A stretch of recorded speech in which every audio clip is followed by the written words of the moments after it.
Hello guys, চলে এসেছি রাত্রে খাওয়া নিয়ে। তোমাদের বন্ধু খাসির মাংস ভাত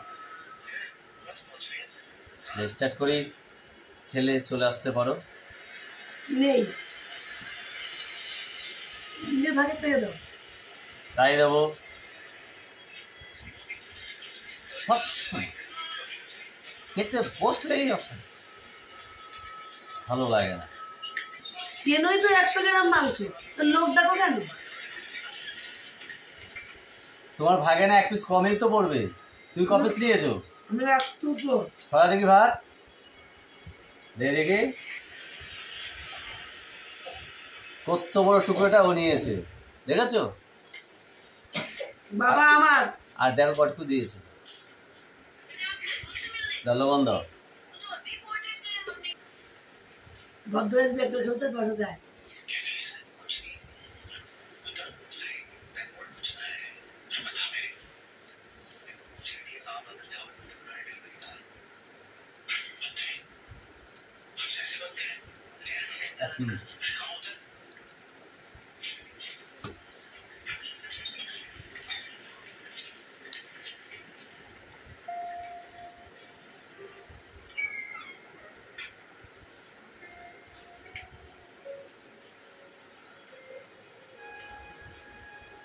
বাবা,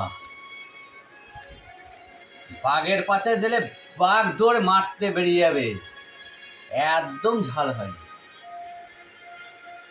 চোখ থেকে আমার গোলা বেরাচ্ছে আগুন। দেখো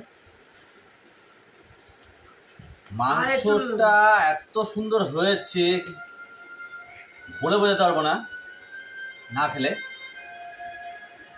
ঠিক সেই পরিমাণে ঝাল, চোখ থেকে আগুন বেরাচ্ছে। জমে একদম ক্ষীর, যেমন ঝাল তেমন টেস্ট, কোনো সন্দেহ নেই। আলুটা ভেঙে দেখি।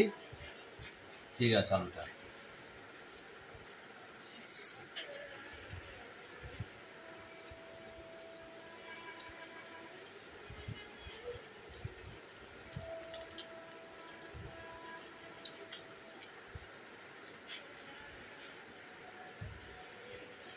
পারফেক্ট মাংস।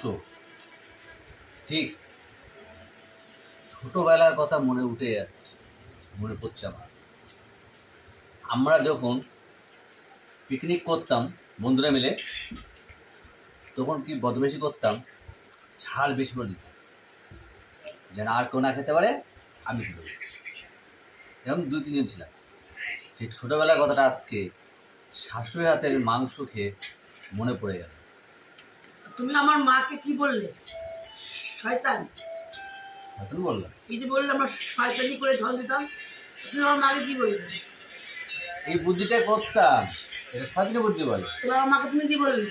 শয়তান, মাংস ফেরত দাও। তাই বলেছি? আমার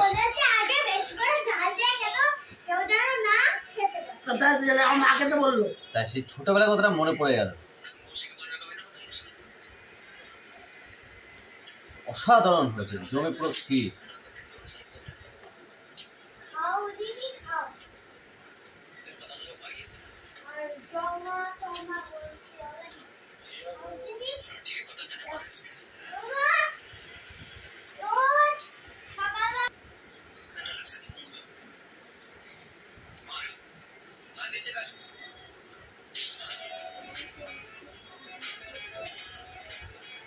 খুবই ফাট খেতে হবে।